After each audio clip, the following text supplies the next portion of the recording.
Et voici une première vidéo afin de vous parler des produits remarquables. Tout d'abord, c'est quoi un produit remarquable? C'est tout simplement un raccourci algébrique. Et comme tout raccourci, ça va nous permettre de gagner un temps fou dans le calcul littéral. Combien y en a-t-il? Il y en a deux. Alors, nom de code, pair1 pour le premier, pair2 pour le deuxième. Comment va-t-on procéder? 3 phases. La première, c'est j'analyse. La deuxième, c'est j'anticipe. La troisième, c'est j'applique. Mais moi, ce qui m'intéresse ici, dans cette première vidéo, c'est d'aborder les 2 premières étapes, et ce, uniquement pour le produit remarquable 1. C'est parti! Alors, il existe, pour le produit remarquable 1, 4 orientations. C'est le plus costaud. La première, c'est être capable d'identifier le carré d'une somme. La deuxième orientation, c'est le carré d'une différence. Et les deux variantes, l'opposé du carré d'une somme ainsi que l'opposé du carré d'une différence. La première des étapes, c'est d'analyser l'énoncé que vous avez sous les yeux. Par exemple, lorsqu'il s'agit du carré d'une somme, vous devez être capable d'observer d'après l'énoncé et donc de traduire ce que vous avez sous les yeux. Ici, il s'agit bien du carré d'une somme. Une somme réellement entre deux termes qui sont positifs. Sous-entendu que vos lettres ne puissent endosser que des valeurs dites positives. Comme ça règle tout litige. Parce qu'attention, une somme peut être écrite de cette manière. Eh bien oui, lorsque je bascule en mode traduction, ceci va être traduisible comme étant le carré d'une somme. À savoir qu'il s'agit d'une somme entre deux termes négatifs. Et ce qui est génial dans les produits remarquables, c'est que lorsque vous traduisez l'énoncé de la même façon, vous aurez exactement le même résultat. Ici, ce sera donc traduisible comme étant le carré d'une somme. Je pourrais décider d'interchanger les places de mes termes, puisque l'addition elle est commutative, ça ne change rien. C'est toujours traduisible comme étant le carré d'une somme. Mais attention, ça peut apparaître de façon déguisée, c'est-à-dire avec l'exploitation du fait d'élever une parenthèse au carré. Eh bien oui, lorsque j'élève quelque chose au carré, ça n'est rien d'autre qu'un produit de facteurs égaux.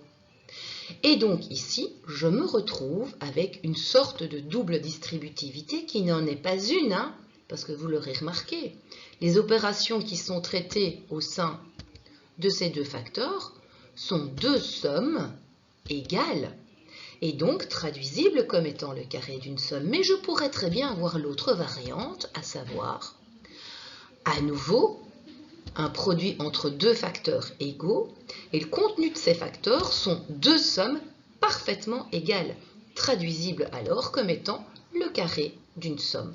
Ça, c'est pour la première orientation. Deuxième orientation, c'est le carré d'une différence, qui peut très bien apparaître sous cette forme-ci. C'est donc la forme la plus classique. C'est bien le carré d'une différence.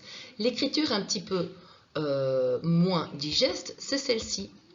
Eh bien oui, il vous faut observer que ici, effectivement, c'est une somme entre deux termes de signes contraires, mais puisqu'on traduit, attention, c'est l'action que je recherche, il s'agit bien du carré, non pas d'une somme, mais du carré d'une différence. Eh bien oui, lorsque vous opérez moins 2 plus 5, l'action qui est menée derrière ça, c'est bien l'action de soustraire. Traduisible alors comme étant le carré d'une différence. On pourrait très bien décider d'interchanger les places des termes. Au niveau de la traduction, ça ne change rien. Et donc, qui dit même traduction, dit même résultat. Carré d'une diff. La façon déguisée, c'est l'exploitation du carré. Et donc, on se retrouve avec un produit de facteurs égaux qui manipulent la même opération. Ce sont deux différences parfaitement égales. À nouveau traduisible comme étant le carré d'une différence. Ou encore, cette proposition-là, à nouveau un produit de deux facteurs égaux. Le contenu de ces deux facteurs sont bien deux différences qui sont parfaitement égales et donc traduisibles également comme étant le carré d'une différence. Au niveau de l'anticipation, ce que vous devez savoir, c'est que lorsque vous êtes confronté à un PR1, finalement, quelle que soit l'orientation, hein, le résultat, ce sera toujours le même. C'est ce qu'on appelle un TCP. Ça, c'est le nom de code que je vous propose. TCP, pourquoi? Trinôme carré parfait. Autre orientation prise pour le premier produit remarquable. L'opposé du carré d'une somme. Alors, nom de code, le voici. Que vous faut-il observer? La forme la plus classique, la voici. On a bien sous les yeux, si on bascule en mode traduction, l'opposé du carré entre une somme de deux termes positifs. Vous le savez maintenant, on peut très bien observer une somme entre deux termes négatifs. Et donc, on pourrait alors avoir pour une même traduction cette écriture-ci, à nouveau traduisible comme étant l'opposé du carré d'une somme. On pourrait décider d'interchanger les places des termes, puisque l'addition est commutative et il n'en reste pas moins qu'au niveau de la traduction, ce sera toujours l'opposé du carré d'une somme. Oui, mais ça peut apparaître de façon déguisée, et donc avec l'exploitation ici du fait d'élever au carré. Eh bien oui, une puissance, ça n'est rien d'autre qu'un produit de facteurs égaux. Et donc, partant de ce principe, je replace le signe moins et je développe la puissance carrée. Je me retrouve alors avec moins, entre parenthèses, b plus a fois b plus a. J'ai bien à nouveau l'opposé du carré d'une somme. Oui, mais les sommes manipulées au sein de ces deux facteurs sont des sommes entre deux termes positifs. La variante existe aussi. Je pourrais me retrouver ici avec un moins placé devant mes deux facteurs qui véhiculent des sommes, mais des sommes entre deux termes négatifs. Dès lors, traduisible comme étant aussi l'opposé du carré d'une somme. La forme la plus piégeante, on va dire, c'est celle-là. Ça a l'air d'une double distributivité, ça sent la double distributivité, mais interdit d'appliquer la double distributivité. Pourquoi? J'ai un produit entre deux facteurs. Ce sont des binômes qui manipulent la même opération. Ce sont deux sommes. Oui, mais dans la première, j'ai une somme entre deux termes positifs. Et dans la deuxième, j'ai une somme entre deux termes négatifs. Ce sont donc deux sommes parfaitement symétriques. Dès lors, traduisibles comme étant également l'opposé du carré d'une somme. On aurait pu écrire cette variante-ci, à savoir démarrer avec un premier facteur dans lequel j'opère une somme entre deux termes négatifs, suivi d'un second facteur qui manipule à nouveau une somme, mais ce coup-ci entre deux termes positifs. Je bascule en mode traduction, dès lors c'est traduisible comme étant l'opposé du carré d'une somme. Mais in fine, quel que soit le type d'écriture ici, j'ai trois mêmes traductions. J'aurai donc exactement le même résultat. Dernière orientation possible, c'est lorsque vous avez l'opposé du carré d'une différence. Et donc la forme la plus classique, c'est celle-ci, à savoir le moins placé devant une parenthèse élevée au carré. Dans cette parenthèse statue une différence, traduisible comme étant l'opposé du carré d'une diff.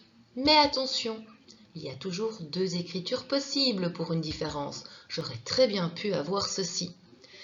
L'opposé du carré, attention, hein, non pas d'une somme, mais bien d'une différence, puisque j'ai deux termes de signe contraire.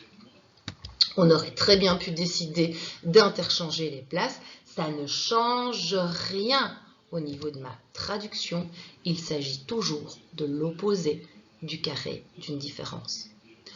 On aurait pu l'avoir de façon déguisée avec l'exploitation du fait d'élever la parenthèse au carré, puisqu'une puissance n'est rien d'autre qu'un produit de même facteur. Dès lors, je réécris le signe moins, et puis j'exploite la puissance. Je me retrouve alors avec l'opposé d'un produit de même facteur, et donc l'opposé du carré d'une différence. Ou encore cette écriture-ci, à nouveau le signe moins placé devant mes deux facteurs. Dans ces deux facteurs, j'observe bien deux différences. Ces différences sont parfaitement identique, mais puisqu'il y a le moins placé tout devant, je suis obligée de traduire ceci comme étant l'opposé du carré d'une différence. Reste la forme la moins sympa, c'est celle-ci. C'est lorsque vous avez une double distributivité qui n'en est pas une puisque vous ne pouvez pas l'appliquer étant donné que c'est une orientation de votre paire 1. Mais laquelle? Pour ça, j'analyse, j'ai un produit entre deux facteurs. Mais ces deux facteurs manipulent la même opération. J'ai bien deux différences. Mais c'est au niveau des contenus que vous devez être attentif. Vous le voyez, j'ai moins B plus B plus A moins A. J'ai donc des contenus parfaitement opposés. Ce sera donc traduisible comme étant l'opposé du carré d'une diff. Je pourrais très bien me retrouver avec cette configuration, à nouveau une sorte de double distributivité que vous ne pouvez pas appliquer. J'ai bien un produit entre deux facteurs qui manipulent la même opération. Ce sont bien deux différences, mais elles sont parfaitement opposées. Dès lors, traduisible comme étant l'opposé du carré d'une différence. Ce qu'il vous faut retenir pour le PR1, ce sont les 4 orientations possibles dans l'analyse. Soit vous avez le carré d'une somme, l'opposé du carré d'une somme, le carré d'une diff ou l'opposé du carré d'une diff. Mais in fine, quelle que soit l'orientation possible, dans l'anticipation de votre résultat, vous devez savoir qu'il s'agira toujours d'un TCP, trinôme carré parfait. Ça veut dire quoi? Ça veut dire une expression algébrique qui se compose de 3 termes. Plantés aux extrémités, ce seront toujours des carrés, mais des carrés de même signe. Ça, c'est la première chose importante. Et pris en sandwich, encadré par ces 2 carrés, statuera un double produit.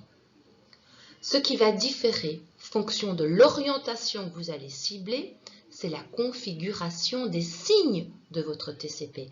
Mais ça fera l'objet d'un autre montage.